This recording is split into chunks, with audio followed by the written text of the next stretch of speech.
Howdy, I'm Gary, Dillon Precision's Human Manual, here to bring you some tech tips on the RL1100 progressive reloading machine.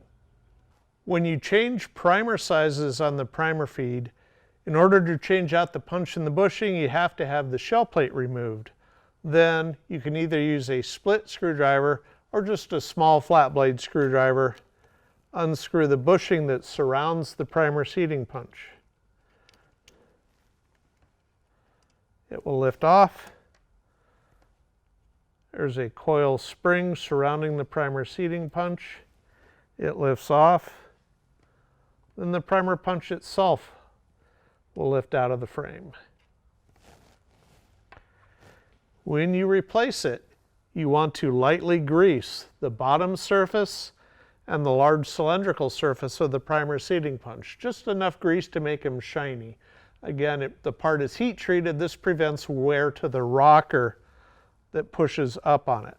So you put that punch in, put the spring on, grab the correct size bushing,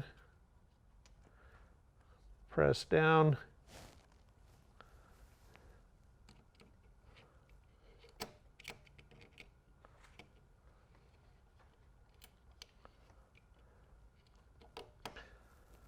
and this bushing will need to be threaded in so it's flush with the top of the frame. Now you will notice when you unpacked and assembled your RL1100, you got a spare spring about this big and you have no idea where it goes. It's a spare primer seating punch return spring, because after about 100 to 150,000 cycles, this spring will sufficiently compress over use to where it no longer returns the primer punch below flush or flush with the surface of the frame, and now the primer side won't go back and forth.